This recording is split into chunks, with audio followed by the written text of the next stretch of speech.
लोकसभेच्या निवडणुकीच्या निमित्तानं उपस्थित सर्व गावातील वडीलधारी मंडळी, माझे तरुण मित्र बांधव, सर्व शेतकरी बांधव, माझ्या भविष्यातले सर्व समोर उपस्थित असलेले सर्व तरुण शेतकरी बांधव, आज या ठिकाणी मित्रांनो, आताच माझ्या अगोदरच्या वक्त्याने सांगितले की ही निवडणूक ग्रामपंचायतीची नाही. खरंच मी तुम्हाला प्रामाणिकपणाने सांगतो की ही निवडणूक कुठल्याही ग्रामपंचायतीच्या मुद्द्यावरती निवू नका. कुठल्याही व्यक्तिगत, मी प्रत्येक गावामध्ये सांगतोय की कुठल्याही आपापल्या इंटरनल विषयावरती ही निवडणूक निवू नका मित्रांनो. कारण ही निवडणूक आपल्या देशाचं भवितव्य ठरवणार आहे आणि आपल्या खास करून तालुक्याचं.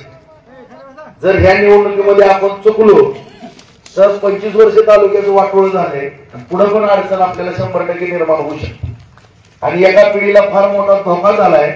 पुढच्या पिढीनं कशा पद्धतीनं भवितव्य तुमचं आहे मित्रांनो, कशा पद्धतीनं आपलं जीवन सुखमय होईल किंवा कशा पद्धतीनं आपल्याला पुढे चांगले दिवस येतील, या गोष्टीचा विचार या ठिकाणी करणं गरजेचं आहे. आज या ठिकाणी आलेल्या दादांनी माझ्याजवळ मोठी यादी दिली, तशीच मी फडणवीस साहेबांजवळ यादी दिली त्या दिवशी. ती पण म्हणले मंजूर करतो, मी पण मंजूर करतो दादा, काही अडचण नाही. पण कधी मला तिथं जायला जागा दिली तर लक्षात, म्हणजे मी कधी जाणार तिथं, त्यांचा सन्मान आपण केला तर मित्रांनो. कारण ही निवडणूक जी आहे मित्रांनो, ही लोकसभेची निवडणूक आहे. या ठिकाणी देशाचं भवितव्य ह्या निवडणुकीमध्ये अटकलेलं असतं. आज आपल्या पंतप्रधानांची कुठलीही एकही चूक नसते या ठिकाणी. आपल्या पंतप्रधानांनी वयाचं 73 वय आहे त्यांचं. साधारण पालकांनी विचार करा, मी सुद्धा आज मी भारतीय जनता पार्टीमध्ये किंवा फडणवीस साहेबांबद्दल बरोबर काम करतोय म्हणून मित्रांनो मी बोलत नाही, भाषण करत नाही. असला पंतप्रधान कधी झाला नाही पण, आणि उद्या होणार पण नाही. मी तुम्हाला प्रामाणिकपणाने या ठिकाणी जबाब करतो. त्या माणसाने स्वतःसाठी काय त्यांना काय, मला आता स्पष्ट बोलतो, स्वतःसाठी काय उद्योग उभा करायचे ते काय करायचे, त्यांचे काय कुठं स्वित्झर्लंडला पैसे टाकायचे त्यांचं नाव. हा, त्या माणसाला काय करायचं मला सांगा. एक सांगा, एक दिवस सुट्टी घेतली का? सांगा सगळी घेतली का? बघताना टीव्ही रोज आपण एक दिवस सुट्टी घेतली का? एकदा तर आजारी पडलेलं बघितलं का आपण? रोज टीव्हीवर बघतोय. ह्या 73व्या वर्षामध्ये एवढ्या सभा घेणं, एवढी दगदग करणं, मला तर वाटत ना आपण मी माणूसच बघितलं नाही. म्हणजे एवढ्या चांगल्या पद्धतीनं काम करणारा व्यक्तिमत्व असलेला आहे.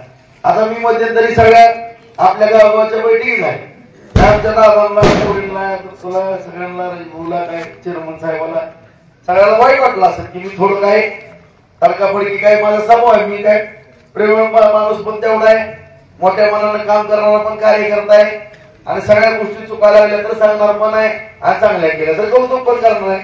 आता या ठिकाणी सांगा गाणेगाव मध्ये मला ह्याच्या अगोदर आता आपला घाणेगाव रस्ता, माणेगाव रस्ता 3 कोटी रुपये आपण टाकले, पुलाला आपण 2.5 कोटी टाकले, दलित वस्तीला 15 कोटी टाकले, 15 लाख, जनसुविधा 6 लाख, 30 लाख रुपये आपल्याला वित्त आयोगातून आपण या ठिकाणी खर्च केले. आता हनुमान मंदिराचा मी प्रस्ताव पाठवला 25 लाखाचा, 25-15 मध्ये त्याच्या ऑर्डर साधारण जून जुलै मध्ये त्याच्यावर 100% या ठिकाणी बऱ्याच रुपयाचा पेंडिंग होता, मी त्याच्यामध्ये सुचवलेलं आहे. आता खंडोबाचं मंदिर 10 लाखाचं, मुस्लिम बांधवांची स्मशानभूमी 10 लाख, खोराडी पाझर तलावाला 60 तलावाचं रूपांतर करायचं. किती एकर जागा आहे? किती एकर आहे? 20 एकर आहे. म्हणजे कमीत कमी 500 ते 600 एकर जमीन ह्याच्या खाली भिजल.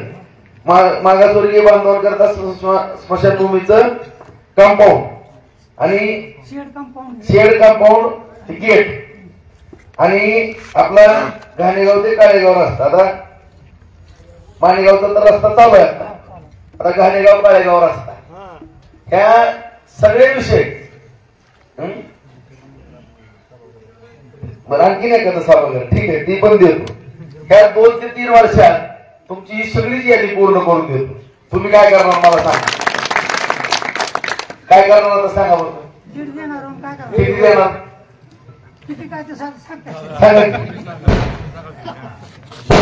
बरं मला त्या ठिकाणी सांगा 300 ते 400 मतदार देतो मित्रांनो.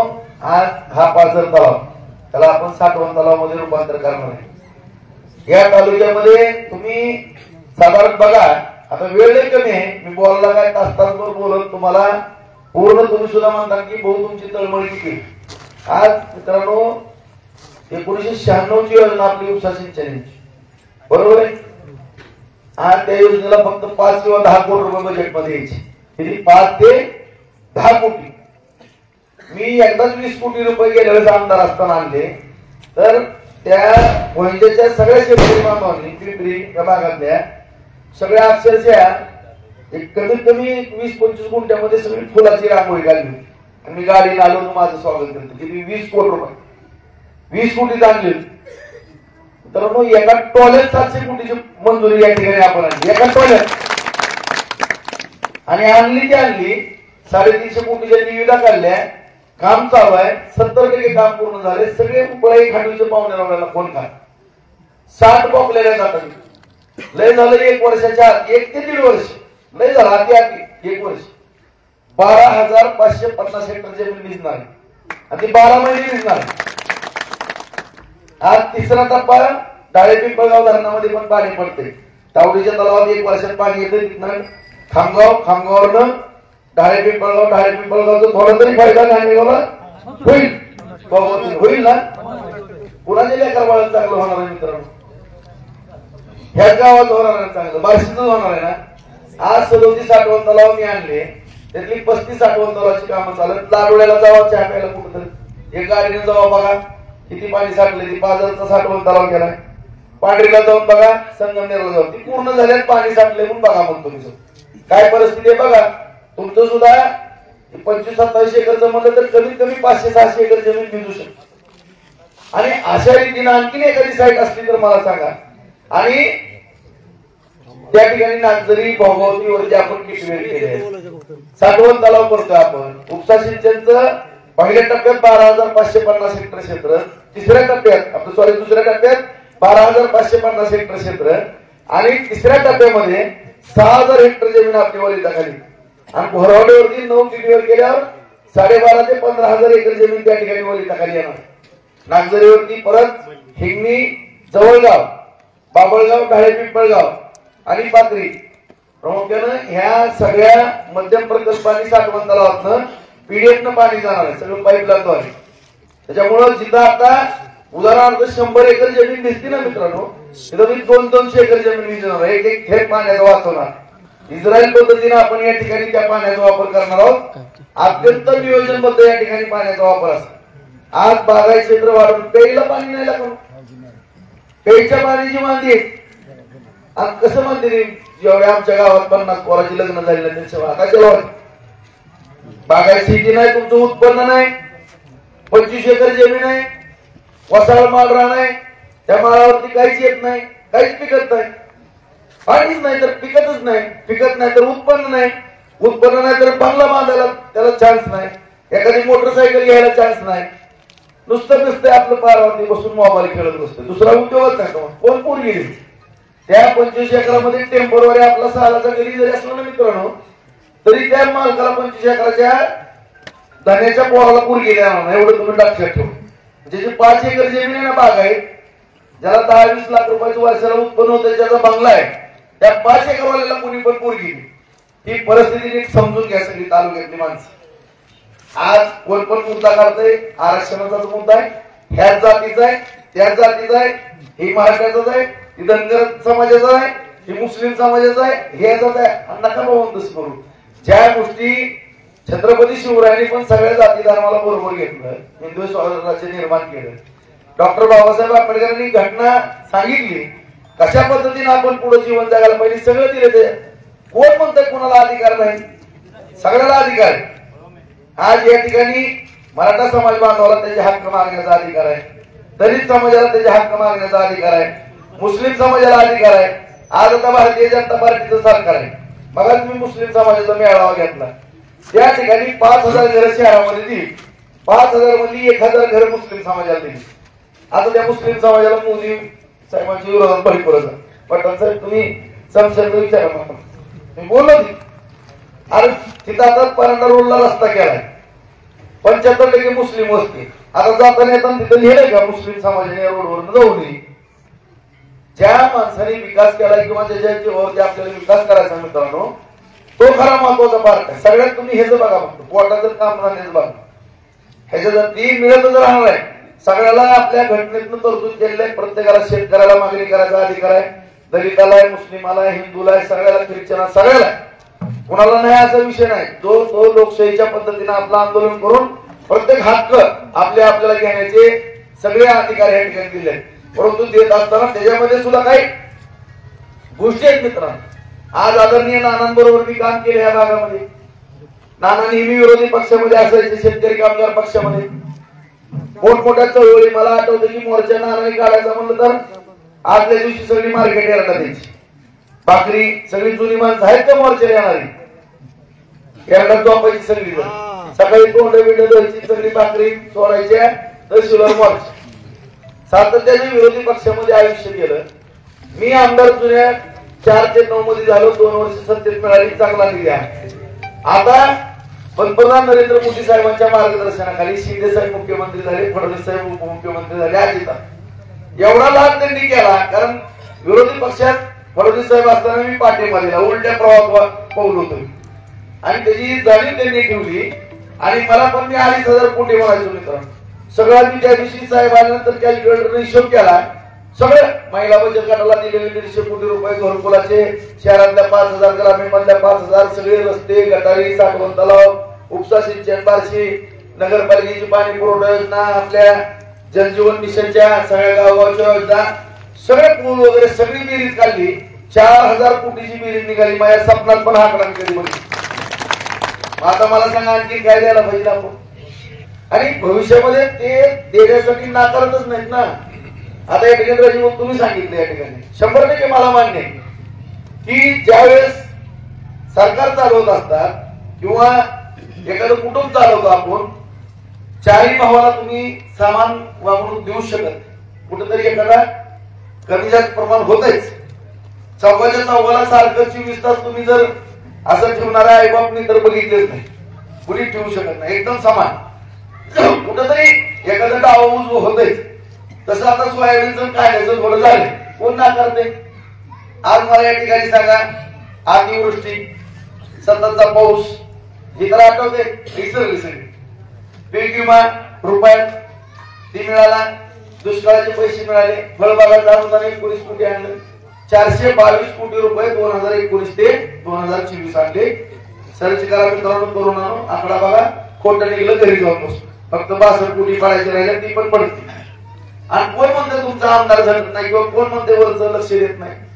आज युक्रेन रशियाचं युद्ध होतं, जागतिक जे भाव घसरले गेले, त्यामुळं सोयाबीनचे दर पडले. आणि त्यासाठी सुद्धा मी पाशाबाई भेटलो, आम्ही 5-6 आमदार भेटलो. साहेब म्हणलं निर्यात बंदी केली त्यावेळेस 4,000 रुपये काढला. आता निर्यात बंदीचा निर्णय घेतला असता 10,000 रुपये झाला असता. शेवटी शहरामध्ये कोण दगडफेक आणि कोण वरडत होता, कोण वरडत होतं मला सांग. सगळे विरोधी पक्ष देते. महागाई वाढली, टमाटा 200 रुपये किलो झाला, गृहिणीचं बजेट बिघडलं, कोण मुंबलत होतं. आणि महागाई वाढती म्हणजे कशाची वाढती, फक्त शेताच्या पिकाचीच महागाई वाढती का. तर माझं तोंड नाही चांगला, सगळं पिढी आहे, काय तर बोललं की व्हायची बाहेर बातमी.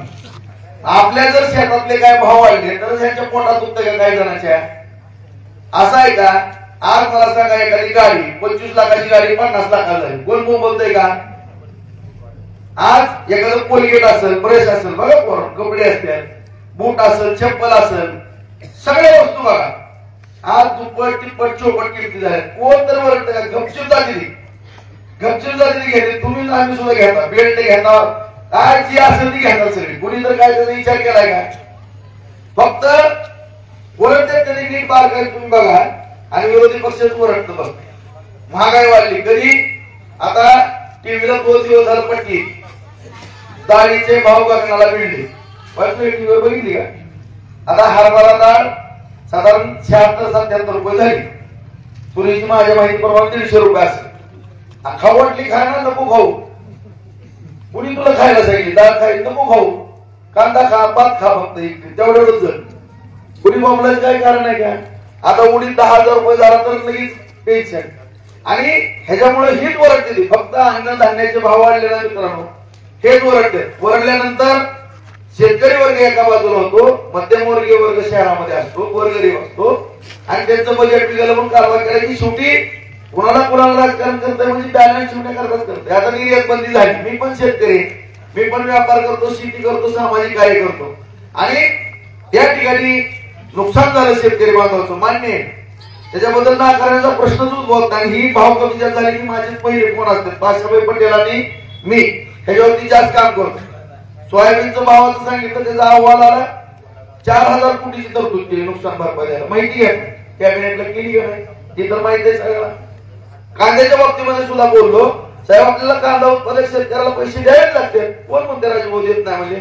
100% देणार. निवेदन दिलं, त्याच्यावर इंडोर्समेंट झाली, पणन खात्याकडनं अहवाल थोडा उशीर झाला. आचारसंहितेमध्ये त्यांना काय करता येते का तुम्ही सांगा? त्या दिवशी मी वधवून घेतलं की कांद्याला जी असेल ती काय पर क्विंटल अनुदान 100% आपण मिळवून घेऊ, त्याच्याबद्दल कोणी काळजी करू नका. काळजी करण्याचा प्रश्नच उद्भवत नाही. पण एका बाजूला लगेच एवढे 422 कोटी आपल्याला मिळाले, त्याच्याबद्दल तरी विरोधी पक्ष म्हणणार नाही एवढं सरकारनं दिलं, एवढा दुष्काळ जाहीर केला, एवढंही केलं, परंतु थोडी कुठंतरी चूक झाली की त्याचा गावगाव केला. आणि सगळ्यात महत्वाचा मुद्दा आहे राहण्याचा विषय मित्रांनो, ही निवडणूक खरंच मी तुम्हाला सांगतो की आज तरी तर मोदी साहेब तुम्हाला सगळ्यांना माहिती आहे की टीव्हीवरती सगळेजण बघताय ना, 272 जागा फक्त त्यांना पंतप्रधान होण्याकरता लागतात. माझ्या माहितीप्रमाणे जवळपास 375च्या पुढे सर्वे त्या ठिकाणी दिसतोय. फक्त आपलं मत जर त्या ठिकाणी नसेल ती काय आपल्याला मला म्हणणार करायची, भाऊ तू चुकला, लीड कमी दिला, जास्त दिला, तो आता आमच्याकडे येऊच नको, मला हाकलून देणार आहेत का? हाकलून देणार आहे का कोण? परंतु मला सुद्धा त्या ठिकाणी जाताना इज्जतीने जाता यावं आणि आपला खासदार त्या ठिकाणी मत घेऊन जावा एवढी अपेक्षा मी तुमच्याकडनं करतो. बाकीची काय अपेक्षा नाही. कामाला द्या सोडून, कामाला मी कटाळत नाही. काम किती पण केल्या जातात, 4-4 हजार कोटी आणते म्हणल्यानंतर पुढे किती कोटी येणार त्याचा विचार करा.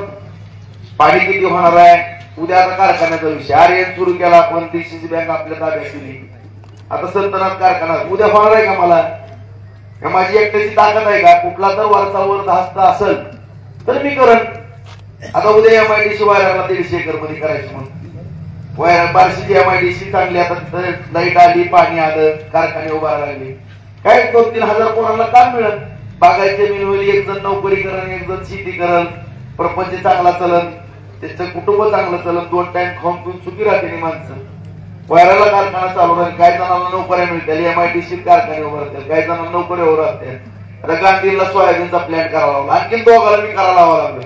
काय डाळबिल व्हायला लागल्या, ज्वारीच्या फॅक्टऱ्या व्हायला लागल्या, कडबाच्या काय कुट्ट्या वाढलेल्या आहेत. सगळ्या स्तरावरती आपण या ठिकाणी उद्योग, पाणी सगळ्या जातात. तुम्ही एवढी सभेला बसलो तेवढी सुद्धा पुढे बार्शीला आपण 20-20 हजार येतात ना सभेला, तेवढी जर सुद्धा यायची ना पुढे माझ्या सभेला, मी तुम्हाला सांगतो. कारण ज्या ठिकाणी बागायत क्षेत्र होते ना तिथे ती काय म्हणणार आहे सगळी शेतकरी पुढे. आता राजभवन काय पाणी आणलं मी मत देईल ना राजभवन, काय राजभवन सभेला माझं परणं भिजवणं महत्वाचं. ही परिस्थिती पुढे निर्माण होईल, एवढं या ठिकाणी पाणी येणार आहे. आज 1 ते 1.5 वर्षात 50,000 एकर जमीन बागायत होणार आहे मित्रांनो. 5-6 वर्षामध्ये माझं 1 लाख एकर जमिनीचं टार्गेट आहे, आणि हे पूर्ण करायचं असेल तर आपल्या हक्काची माणसं त्या ठिकाणी लागतात. आता तुम्ही मला आमदार केलं म्हणून मी वळवळ केली, नाहीतर मी माझे आमदार असतो नसतं केलं काय आलं असतं मला सांगा? कोण करतो तो नाही, काय दिलं का गावाला कोणी दुसऱ्याने दिलं का? काय फक्त फोनवर 9% केली ना तेवढीच फक्त. आणि तरुण पोरांनी काय जणांनी गावात सुद्धा स्टेटस, आणि कुणाचं स्टेटस ठेवायला पाहिजे, खोटं बोलतंय त्यांचे. ज्याला आपण खासदार केलं, काय केलं रे मित्रांनो? माझे 35 लाख रुपये बुडवून गेला लागा, मी टांग मारून मला केलं. माझे गाड्या भाडे दिलं, सगळ्यांनी गेलं पळून, आणि मला देणी द्यावी लागली. त्याला म्हणलं तेवढं तर निधी दे म्हणलं, 35 लाखाचा म्हणलं, सरकारचा निधी दे म्हणलं, माझे पैसे बुडले बुडू दे. निधी दिला का? 1 कोटी रुपये तर निधी दिला का बार्शीमध्ये? मला सांगा. आयुष्यभर लागा खोटं बोलला, मला पण परत कळलं 9% किती. आज या ठिकाणी ज्या वेळेस मी माहिती घेतली म्हणलं असं का वागलंय पोरग, म्हणलं ह्याचा नीट शोध तर घ्यावा. कारण पार्टीनं उमेदवार भारतीय जनता पार्टी शिवसेनेने दिला होता, पण पार्टीचा आदेश म्हणून आपण काम केलं. बघतो तरी गॅमलच निघलं, निवड भांगार जोरच निघलं. सगळ्या कारखान्याची तिकडे वाट लावली, हिंद जशी या बाजाराने वाट लावली ती तशी वाट लावली. आता तो उभं काय ठावळ्याच्या नजरे पवळा बांधला काय म्हणते तसला प्रकार झाला. एकाला एक झाले की एकावर एक फ्री. माझा नेमकं हेनी कार्यक्रम केला आपला, ह्याच्याकडनं कार्यक्रम करून घ्यायचा का? त्याच्यामुळे नीट ही करा. सगळेजण एकत्र आहेत, तुम्ही दोन्ही गट एकत्र आले सगळे हे. आता ही दोघं एकत्र आले म्हणून कार्यक्रम करू नका कोणी. तसं तर नाही ना काय डोक्यात? हो तसं तर नाही ना काय डोक्यात? दादा पगाबा फक्त दोन माणसं. तसं तर नाही ना पोरण काय डोक्यात? तुम्हाला मी क्लिअर सांगतो, तुमचं भविष्य बघा. उद्या मी राजकारणात असेल मित्रांनो नसेल, मला पण माहित नाही माझं भविष्य काय. तर कोण मी म्हणणारे दिग्गज राजकारणात राहिले नाही, कुणी अमृत पिऊन आलेलं नाही. त्याच्यामुळे जेवढं काय ज्या ज्या पिरियड मध्ये ज्यांच्या हातनं होतंय तेवढं काम करून घ्या चांगलं. उद्या कोण आहे कुणाचं, कोण नसतंय कुणाचं. तुम्हाला या ठिकाणी जी माणूस काम करतो त्याचं तुम्ही बघा. तुम्ही पण रोजचा दैनंदिन कोण चांगलं कामकाज करते त्याच्याबरोबर राहा. मी जर उद्या काम केलं नाही ना, मला सुद्धा म्हणू नका राजभाऊ चहा द्या पाहुणे रावळेत म्हणून सुटा. सरळ तुम्ही तसं म्हणा, मला राग येणार नाही. जर मी काम करू शकलो नाही तर, तुमच्यासाठी जर मी काही नाही दिलं तर मला पण तुम्हाला मागायचा अधिकार आहे. तुम्हाला पण मला जाब विचारायचा अधिकार आहे. तुम्ही एवढं बोलबच्चन केलं, आमची विधानसभेला मतं घेतल्यात, खासदारकीला मतं घेतल्यात. राजभाऊ तुम्ही आमचं काम केलं नाही, आमच्या बरोबर तुमचा संबंध काय नाही. कशासाठी मतं द्यायच्यात? मतं द्यायची कशासाठी मला सांगा. एखाद्याला आमदार करायचं म्हणजे काय मिरवाला करायचं का? एखाद्याला खासदार करायचं म्हणजे काय टाली गोळा करायला द्यायची का? इष्टी जागा द्यायची खासदाराचं काम आहे का? राजकीय इष्टी फुकट दिली ना फडणवीसांनी, आणखी काय पाहिजे? फुकट दिली. ज्येष्ठ माझी माणसं सगळी इष्टीने फुकट जातात, माता भगिनी 50% जातात. जागा दिली म्हणजे काय झालं, आणि फोन केला म्हणजे काय झालं? काय बनला मारायचं? कुठं वाढदिवसाला शुभेच्छा. तुम्ही म्हणा बरं, माझं दवाखान्यात टाकलं मामाचं 2000 रुपये बिल भरायचे, त्यांनी जर फोन उचलला तर तुमच्या टांग घालला जातो, टांग घालला जातो. हा तसं राजाराव चौकात बसलेला त्या हॉस्पिटलची बिल कमी कर. कोण येतं तिथं मला सांगा ना. तू कोण येतं? कुणाचे चुक सुरू त्याला पोलीस स्टेशनला काय झालं, कुणाचं काय, कुठल्या कामात मी येत नाही मला तेवढं सांगा. आज उद्या मला सांगा, मी जर त्यांच्या कामाला येऊ शकलो नाही पंतप्रधान नरेंद्र मोदींच्या पंतप्रधान करताना जर माझ्या मतदारसंघातलं मत नसेल मित्रांनो, मला किती वेदना होणार आहेत. उद्या मला किती वाईट वाटेल की मी एवढा काम करणारा आमदार, मी इतका निधी आणतो, माझा एवढा लाभ पुरवला जातो, आणि उद्या कुठल्या तोंडाने तिथे जाऊ मला पण कमीपणा वाटणार. त्याच्यामुळे तुम्हाला माझा कमीपणा करण्यात आनंद आहे का? आहे का? तुमच्या राजभोवता कमीपणा व्हावा असं तुमची इच्छा आहे का?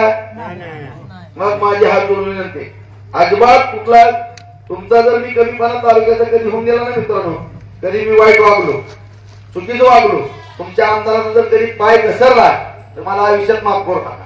पण मी काम करत असताना मला पण तुम्ही शाबासकीची थाप दिली पाहिजे, प्रोत्साहन दिलं पाहिजे. एवढी पण जबाबदारी माझी तुमच्याकडे. तुम्ही ती कराल अशी मी या ठिकाणी अपेक्षा करणार. नाहीतर मला इतकं वाईट वाटलं सुरुवातीला, दादा आले मोरे आले बघतो तर म्हणजे असं झालं गावात, तसं झालं. पोरं अशी करतात, कशी करतात पोरं? सुधारली का? मग काय मी बिघडलो. तुम्हाला मी एक थोरला भाऊ म्हणून सांगता, मी माझं कौतुक सांगत नाही, शपथ द्या. मी भगवंताचं बघताय तुम्हाला माहिती आहे आहे ना. सकाळी 8ला दर्शन घेतल्याशिवाय मी काय करत नाही. मी एवढा संप्रदायाशी निगडीत माणूस आहे. तुम्हाला जरी माझा रागीट स्वभाव थोडा काय वाटला ना, मी अत्यंत इमानदारीने तुमची कामं करतो सांगेल. आणि मला फक्त तुमचं चांगलं करायचं किंवा पाणी वगैरे उद्योगधंदे मला काय करायचं, काही विस्तर पडायची गरज काय? काय देवाने भगवंताने कमी दिले का? पोटच दिले की 2 टाइम खायचं चांगलं. पण ज्यावेळेस मी परिस्थिती पाहिली सुरुवातीला मला वाईट वाटलं, आणि एवढं काम करून आपला उपयोग काय? तर तशी काही वेळ येऊन देऊ नका. आणि आपल्यासाठी जी चांगलं काम करते त्याच्याबरोबर उभा राहा. मी मगाच म्हणलं ना, मी ज्या दिवशी चुकल, मी ज्या दिवशी वाईट वागल, माझ्याकडनं तुम्हाला फसवलं जाईल, त्या दिवशी मला अजिबात थारा देऊ नका. चौकशी करा. तुमचा आमदार सकाळपासून संध्याकाळपर्यंत काय करू, एक चूक परत नाही लागून मी कुठली दिवसभरात. हा फक्त बोलताना माझं बोल घसरलं एका दिवशी, कुणी लय तारा दिला किंवा खोटा वागायला लागला तर मी चिडतो कधी. ह्याच्या व्यतिरिक्त माझ्याकडनं दुसरं काहीच होत नाही. आणि ही गोष्ट सगळ्यांनी लक्षात ठेवा. आपला सगळा बार्शी तालुक्याचं फार मोठं नुकसान झालं होतं. कुठंतरी लाईनवरती तालुका आणला, मेडिकल हब मध्ये पुढे गेलाय. व्यापारात तर टॉपला गेलाय, शिक्षणात तर अमर्यादित पुढे चाललाय, पाण्याच्या बाबतीमध्ये आपण माल्याला सुद्धा मागे टाकू. आज उद्योग क्षेत्रामध्ये MIDC किंवा कारखाने इंद्रेश्वर आहे, आर्यन आहे, त्याचबरोबर इकडे संतनात तुम्हाला चालू करून दाखवतो, तिथे MIDC आणतो, पळाले की MIDC करतो. मी कुठं कमी पडत नाही, फक्त मला तिथं जाताना शानमध्ये पाठवा, एवढीच नियम आहे तुमच्याकडनं अपेक्षा. लय बोलण्यासारखा मी तास तास दीड तास तुमच्या बरोबर बोलत, पण कमी रात्र कमी आणि सोंग जास्त झालेत माझ्या. मी रोज 10-11 गावले सकाळपासून संध्याकाळपर्यंत, कारण वेळच प्रचाराला कमी मिळाला. त्यामुळे मी एवढीच अपेक्षा करतो आणि 100% आता मी इतकी गर्दी जमली, एवढं मी निवृत्ती नाही तर मला ते निवृत्ती महाराजांसारखं करायचं झालं. ती पण कसा कोरडा कोरडा करू करू करू ओरडते सगळ्या. आणि रामाची सीता कोण असा प्रश्न परत करते, त्याला 30,000 रुपये तर मिळते मागतात, तसलं काय करू नका. आणि सगळेजण एवढ्या मोठ्या संख्येने जमल्यात मित्रांनो, त्याचं रूपांतर मदत करा, बाकीचं माझ्यावरती सोडून द्या. आणि तुम्हाला मी जास्त वेळ लागत नाही, मला पण वेळ नाही एवढा, मला पण एवढा वेळ नाही. मी पण कमी वेळामध्ये कमी बॉल मध्ये मी जास्त रन काढणारा प्लेअर आहे. मी काय तुमच्याकडनं 10, 15, 20 वर्ष मागत नाही. ही येणारी 5-6 वर्ष तुमच्या जीवनातली बारशी करायचे महत्वाची. एवढी येणारी विधानसभा पुढची बाजू एवढाच पिरियड माझ्याकडे द्या. तुम्हाला जर पटलं तर राज्यात राहू, नाही पटलं माझा धंदा आणि तुमचा धंदा वेगळा. आणि जर तुम्हाला वाटलं की खरंच आपल्या आमदारानं लेकराच्या तोंडात सोन्याचा घास घातला तर मी घरी बसलो तर तुम्हाला निवडून द्याल, नाहीतर मी किती जरी मुंबईत फिरलो तर माझं डिपॉझिट जप्त करा, एवढं मी तुम्हाला या ठिकाणी सांगतो. पण पायावरती धोंडा मारून घेऊ नका. एवढीच संधी आहे, नरेंद्र मोदी साहेब पंतप्रधान होणार आहेत, आपलं खासदारकीचं मत तिथं जाणं गरजेचं आहे. उद्याची विधानसभा सुद्धा या ठिकाणी माहितीची येणार आहे, सरकार येणार आहे. त्यामुळे जेवढं काय करायचं ह्या 5 वर्षामध्ये बारशीचं कल्याण करून घ्या. तुम्हाला योग्य वाटलं पुढचं राजकारण बघू, नाही योग्य वाटलं तुम्ही जागेवर थांबा, एवढीच विनंती करतो. आणि स्वतःच्या पायावरती धोंडा मारून घेऊ नका. एवढं हात सोडून एक शेतकऱ्याचा पोरगा, तुमचा एक मुलगा, थोरला भाऊ, काय जे असेल की तुम्हाला मी प्रामाणिकपणानं कौटुंबिक एक नात्याचा एक सल्ला देतो मित्रांनो. आणि मला पूर्णपणे खात्री आहे की मी स्वतः नाराज होतो का प्रत्येक बऱ्याच गावावर मी स्वतः बोललो तरी दादा कुठं कुठं तर जनता नाराज असते एखाद्या आमदारावर, पण मी स्वतःच नाराज झालो की राजकारण जातीवादावर नाही नका असं करू. मी पण मराठ्यातून गेला, पण मला काय आरक्षणाच्या बाबतीमध्ये मी काय भांडलो नाही का. मी वयाच्या 16 वर्षापासून मराठा महासंघात शाखा काढली, 11 वर्षी मी मराठा महासंघाचा कार्यकाळ करतो. 21 साली शिवजयंती राऊतवाडीवरती झाली, अण्णासाहेब पाटील वारले 82 ला. 16 वर्षापासून मी मराठा महासंघाच्या शाखा काढत, बार्शी, कुठं मंगळवेढा, सोलापूर, शशिकांत पवार अध्यक्ष होते, दास शेळके होते, सगळे विजय मोळीक होते, सुनील रसाळे होते, सगळी मंडळी होती आमच्याबरोबर. बाळासाहेब गव्हाणे होते, आप्पा पवार होते, त्यावेळेस कोरके सर होते, पिटू जाधव होते. मी लहान होतो, सगळ्यांबरोबर काम केलं. आणि मी मराठा महासंघात काम करतो म्हणून मला लय मारलं पोलिसांनी, माझ्या अंगाला गोळी मिळाली, इतकं मारलं ही आपल्या विरोधात होता त्यांनी. एवढं पोलिसांना रिंगण करून मारायला लागलो. आणि आता काही जण मराठ्याचा पूळ काढल्यासारखं माझ्यावर टीका करतात. राजभाऊ हात कुठं तुम्ही खादरावर कुणाचे बूट चाटत होता त्यावेळेस, मी मार खात होतो पोलीस स्टेशनला मराठा समाजासाठी, त्यावेळेस कुणाची बूट चाटत होती सगळीजण. स्वाभिमानानंतर पट्ट्या उभारला आमदार पण होऊन दाखवलं, तुम्ही त्याच्या यायला माग फिरून सगळे नगरसेवक व्हायची लायकी नाही. काय काय झालं आमदार व्हायची आमदार 20 वर्ष पंचायत समिती सत्ता उभती काय माय, 15 वर्ष नगरपालिका उभती. माणसाला काय लक्षात येत नाही नेमकं खरं करून अनुभव आता पण काय लागलाय काय काय झाला. आणि तिचा जन्म पण नव्हता. शिवजयंती एकच होत होती मित्रांनो, फक्त राऊतवाडीवर. आणि माझ्या अगोदर आदरणीय जगदाळे मामाने 78 साली पुतळा बसवला.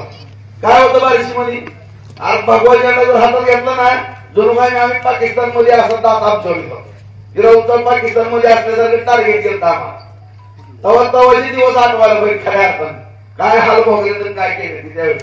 आणि आता उगाच येते काय करते. मी कुणाला दोष देत नाही. अण्णासाहेब पाटलांचं बलिदान गेलं, सरकार कुणाचं होतं मला सांगा तुम्ही. मी मानतो जनांगे पाटलांना, त्यांनी उपोषण केलं मित्रांनो, आपल्याला न्याय मिळाला. शिंदे साहेबांनी पण त्यात लक्ष घातलं, फडणवीसांनी लक्ष घातलं, अजितदादांनी लक्ष घातलं. कधी कुणबीचे दाखले मिळाले का मला सांगा बरं, मिळाले का? मिळाले का ना त्यांच्या सरकारमध्ये. मग आधीची पण सरकार होती 1870 पासून नोंद आहे. त्या नोंदी का सापडल्या आताच का सापडल्या ह्याचा पण विचार करणं गरजेचं आहे. ऊट सूट काय झाले की मराठा समाजाला हाताला धरायचं बघायचं आणि नदीतनं तीर मारून राजकारण करायचं. अरे राजकारणाच्या ठिकाणी राजकारण करून मनगटाला मनगट लावा, विनाकारण समाजाचं कुठं वाटोळं राजकारणाच्या पैकी करू नका अशी माझी त्यांना सुद्धा विनंती आहे. पण कशात पण राजकारण करायला बघायला लागले, अत्यंत चुकीचं व्हायला लागले. हा आपला तरुण वर्ग थोडं माझ्या बांधवांना काही थोड्या गोष्टी लक्ष देत नाही मित्रांनो. कोण कुठल्या उद्देशानं राजकारण करत आणि उभं भागवायचं काही तर काम सोडून तिसरा कुठं ना करायचा हा प्रकार मात्र बऱ्याच अंशी चाललेला आहे. आपल्याला जी नशिबाने मिळायला लागले ते घ्या. परत भांडण्याकरता आमच्यासारखे आमदार तिथं खंबीर आहेत, त्याची काळजी तुम्ही करू नका. सगळ्याचे न्याय हक्क मिळाले पाहिजे याची जबाबदारी आम्ही या ठिकाणी घ्यायला तयार आहे. त्यामुळे कुठलाही रुसवा फुगवा आरक्षणाबद्दलचा असेल, कांद्यावरचा असेल, सोयाबीनवरचा असेल हे थोडं बाजूला ठेवा. सगळ्याला न्याय मिळणार आहे, कांद्याला न्याय मिळणार आहे, सोयाबीनला मिळणार आहे, आरक्षणाला मिळणार आहे. परंतु सगळ्यात पहिल्यांदा न्याय द्या तुम्ही देशाला द्या. देश ही ती सगळ्यात महत्वाचं आहे. आणि जर आपण चुकलो तर असला पण प्रधान तरी आपल्याला मिळणार नाही. एवढीच विनंती या ठिकाणी करतो. अर्चनाताईचं मत त्यांना जाणं गरजेचं आहे. अर्चनाताई माहितीच्या माध्यमातून घड्याळ चिन्ह घेऊन उभा राहिलेले मित्रांनो, त्यांच्या चिन्हापुढचं बटन दाबा. मग मी सांगितलं की वेळ भरपूर कमी आहे मला. आता इथनं पिंपरीहून साखरवरून बांधणं तिथनं परत 3 वाजेपर्यंत बैठक आहे रात्री परत सकाळपासून. तर एवढ्यात जेवढं बोललं तेवढ्यावरती सगळं समजून घ्याल आणि अर्चनाताईला गावातनं 300 ते 500च्या पुढं मताधिकार द्याल एवढी अपेक्षा करतो. आणि ही यादी तुमची 2 ते 3 वर्षाच्या आत पूर्ण करतो. नाहीतर पुढे मला राजकारण पण करायची गरज नाही. बस.